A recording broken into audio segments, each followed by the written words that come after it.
Baik, selamat pagi Ibu. Kami dari kelompok 3 akan mempresentasikan hasil kerja kami, yaitu tentang Pancasila dalam kajian sejarah bangsa, yang di dalamnya termuat dinamika Pancasila pada era kemerdekaan, dinamika Pancasila pada era Orde Lama, dinamika Pancasila pada era Orde Baru, dan dinamika Pancasila pada era Reformasi.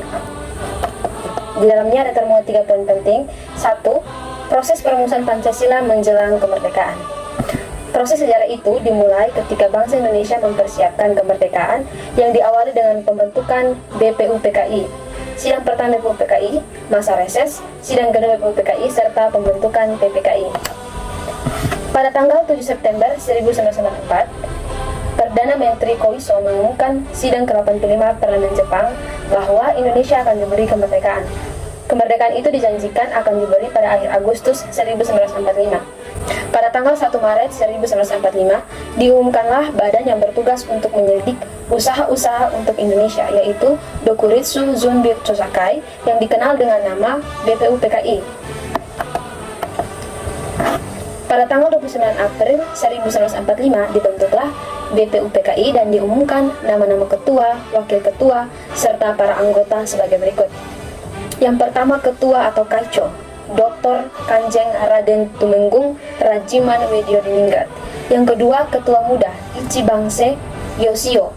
Yang ketiga, ketua muda Raden Panji Soroso. Anggota BPUPKI sebanyak 60 orang biasa. Dalam perkembangannya, anggota BPUPKI sebanyak 69 orang. Antara tanggal 29 Mei 1945 sampai 1 Juni 1945 diadakan sidang BPUPKI pertama dan membahas tentang rancangan dasar negara Indonesia yang akan dibentuk.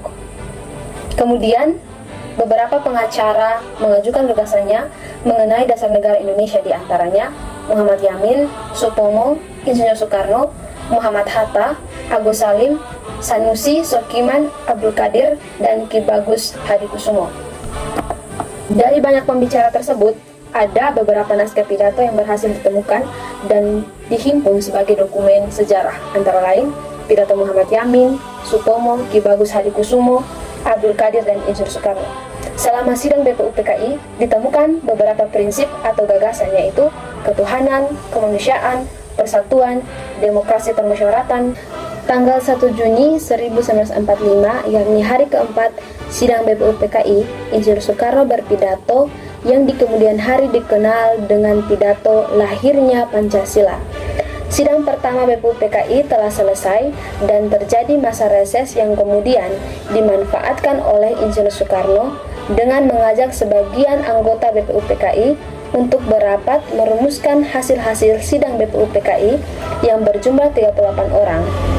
Akhirnya, rapat membentuk panitia kecil berjumlah 9 orang, yakni Kiai Haji Wahid Hashim, Muhammad Yamin, Maramis, Muhammad Hatta, Agus Halim, Subarjo, Abdul Kahar Musakir, Abi Kusno Jokorosujo, dan Insinyur Soekarno. Pertemuan ini dimaksud untuk menjabatani perbedaan pendapat antara golongan nasionalis dan Islam perihal hubungan dengan agama. Dalam rapatnya tanggal 22 Juni 1945, pertemuan panitia kecil ini berhasil merumuskan suatu persetujuan atau modus antar pihak kebangsaan dan Islam. Tanggal 10 sampai 17 Juli 1945 menghasilkan Hukum Dasar Negara atau Undang-Undang Dasar dengan menghasilkan 3 keputusan penting, yaitu yang pertama, rancangan pembukaan Hukum Dasar Negara yang terdiri atas 4 alinea yang memuat dasar negara.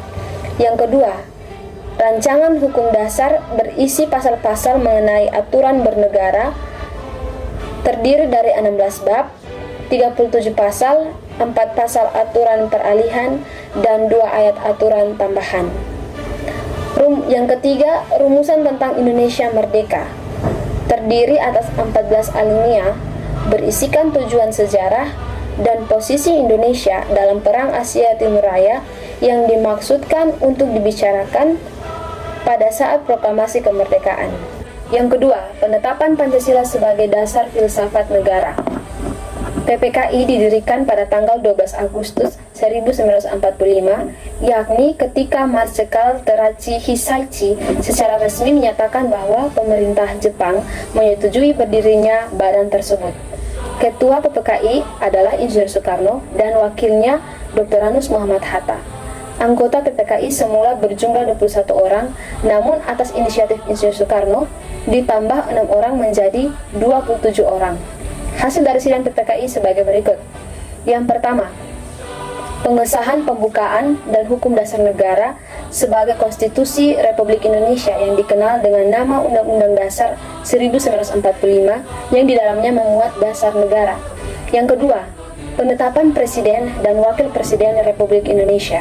Yang ketiga, pembentukan Komite Nasional Indonesia Pusat atau KNIP. Pembukaan Undang-Undang dan Hukum Dasar Negara Indonesia hasil ketetapan PPKI tersebut dimuat dalam Berita Republik Indonesia tanggal 15 Februari 1946. Dasar negara Indonesia adalah 5 dasar atau prinsip yang melalui interpretasi historis. Kelima prinsip dasar tersebut dinamakan Pancasila. Pancasila berdasar rumusan konstitusional merupakan dan berkedudukan sebagai dasar negara Indonesia. Yang ketiga yaitu dinamika pada awal kemerdekaan. Pancasila mulai dikenal ketika diterbitkannya buku bertajuk Lahirnya Pancasila, Bung Karno menggelembeng Dasar Negara tahun 1947. Isi buku tersebut merupakan pidato Insinyur Soekarno pada tanggal 1 Juni 1945. Pada tahun 1949 terjadi perubahan konstitusi, yakni dari Undang-Undang Dasar Negara Republik Indonesia yang ditetapkan PPKI. Bagian Mukadimah Konstitusi RIS 1949 membuat dasar negara dengan rumusan ketuhanan yang Maha Esa, perikemanusiaan, kebangsaan, kerakyatan, dan keadilan sosial. Pada tahun 1950 terjadi perubahan bentuk negara, yakni dari negara RIS menjadi negara kesatuan. Pada tanggal 5 Juli 1959 terjadi dekret presiden yang isinya memberlakukan kembali Undang-Undang Dasar Negara Republik Indonesia yang ditetapkan PPKI sebagai Undang-Undang Dasar Negara menggantikan Undang-Undang Dasar Serikat 1950. Terjadinya Undang-Undang Dasar mengakibatkan perubahan rumusan dasar negara meskipun tidak mengubah isinya secara mendasar. Pada periode 1945 sampai 1959, selain pidato 1 Juni 1945, muncul kembali pemikiran tentang Pancasila yang dikemukakan oleh Insinyur Soekarno. Uraian tersebut mengenai isi daripada sila-sila Pancasila itu. Isi yang dimaksud adalah makna atau hakikat masing-masing sila Pancasila yang menurutnya tetap berisi 5 hal, yakni kebangsaan, internasionalisme, mufakat, kesejahteraan, dan ketuhanan. Pada periode 1945 sampai 1959 terjadi perdebatan Pancasila sebagai dasar negara, terutama di sidang-sidang konstituante. Pada periode ini ditandai dengan memuncak dan meluasnya konflik ideologi yang secara eksplisit dikemukakan dalam sidang majelis konstituante. Ideologi yang ditawarkan, diusulkan, dan diperdebatkan adalah ideologi barat modern sekuler, ideologi Islam, dan ideologi kebangsaan. Karena konstituante tidak mampu memenuhi quorum, akhirnya dianggap tidak mampu mengambil keputusan guna menyusun undang-undang dasar baru.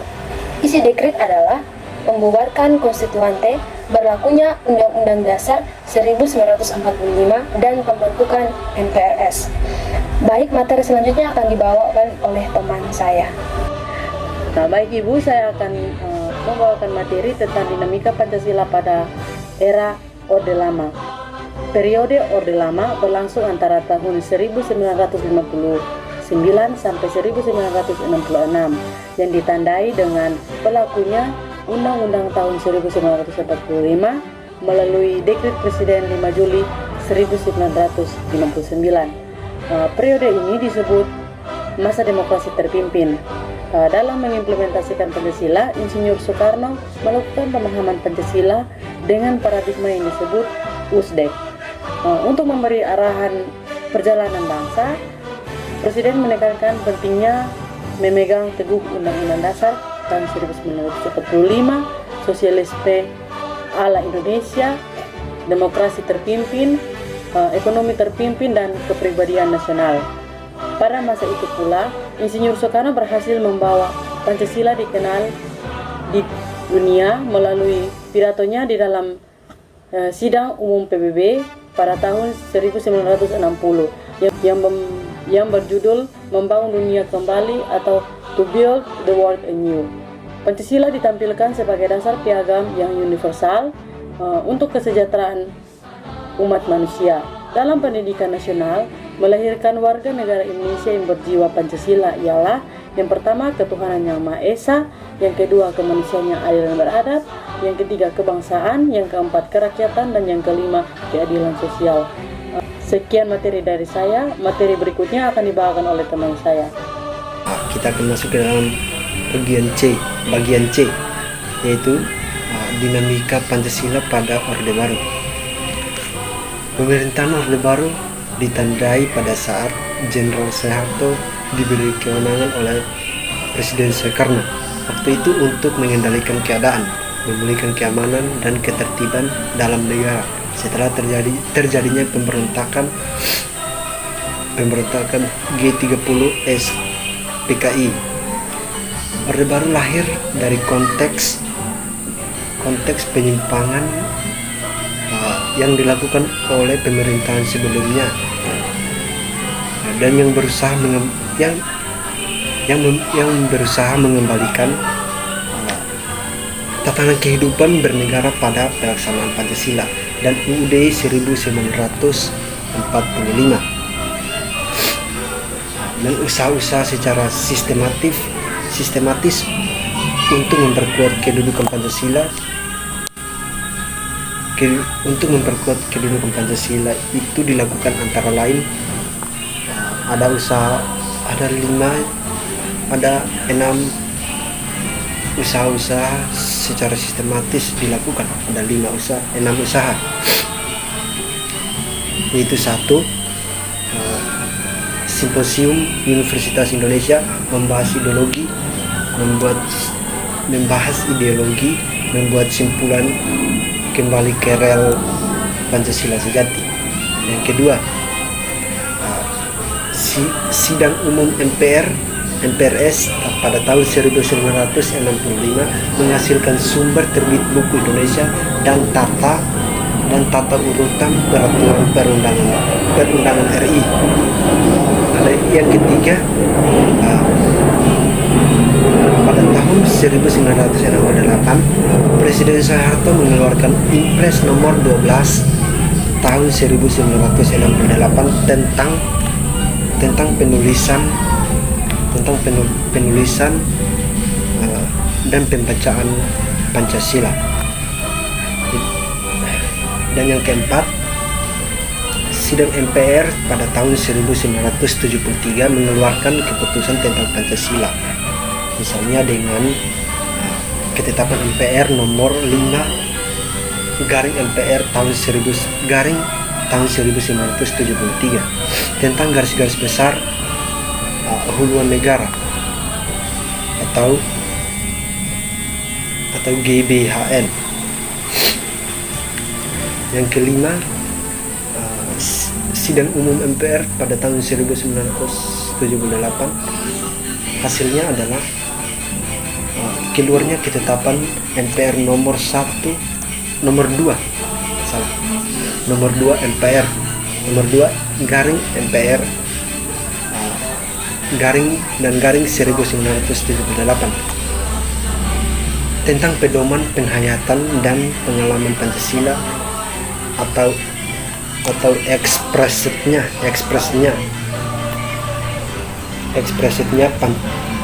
Pancakarsa. Dan yang keenam, pada tahun 1985 ideologi Pancasila dikembangkan sebagai satu-satunya asas dalam organisasi sosial, politik, dan organisasi kemasyarakatan. Dan itulah usaha-usaha secara sistematis yang di yang diperkuat untuk kedudukan Pancasila yang dilakukan antara lain. Kita lanjut. Pada tahun 1998 pemerintah Orde Baru mengalami krisis legitimasi. Pada tahun 1998 pemerintah Orde Baru mengalami krisis legitimasi. Orde Baru gagal mengelola pemerintah yang semakin sentralitis dan dihinggapi penyakit polusi, korupsi dan nepotisme. Tanggal 21 Mei 1998 Presiden Soeharto menetapkan jabatan presiden dan menyerahkannya kepada B.J. Habibie. Sejak saat itu dimulailah era reformasi. Baik, terima kasih. Materi tentang dinamika Pancasila pada era reformasi. Era reformasi pada tahun 1998 lahir dengan semangat menghapuskan pengalaman-pengalaman buruk penyelenggaraan bernegara yang dilakukan Orde Baru dan melakukan reformasi atas penyelenggaraan pemerintahan. Ada beberapa tuntutan dinamika Pancasila pada era reformasi. Di antaranya, yang pertama, amandemen Undang-Undang 1945. Yang kedua, penghapusan doktrin dui fungsi ABRI. Yang ketiga, penegakan hukum, HAM dan pemberantasan KKN. Yang keempat, otonomi daerah. Yang kelima, kebebasan pers. Dan yang keenam, mewujudkan kehidupan demokrasi. Sejak bergulirnya era reformasi, kata Pancasila semakin jarang diucapkan dan dibahas sejak era reformasi. Dan juga semangat mengeluarkan Pancasila mulai mengendur. Di tengah kebebasan dan demokrasi yang berjalan, kesan masyarakat terhadap Pancasila pasca Orde Baru sekarang ini sudah pada titik jenuh dan terjadi penintasan terhadap Pancasila sebagai akibat dari mistifikasi dan ideologisasi Pancasila. Hal ini disebabkan karena laju berrealisasi di segala bidang, baik politik, hukum, dan ekonomi yang kuat. Semangat reformasi yang kembali dan menegaskan kembali bahwa Pancasila adalah dasar negara Republik Indonesia. Tetapi tidak juga ingin memperlakukan Pancasila sebagai alat legitimasi kekuasaan. Dikhususkan Pancasila dihidupkan lagi bukan untuk mengulang sejarah, tetapi meletakkan kembali Pancasila kontekstual dengan semangat.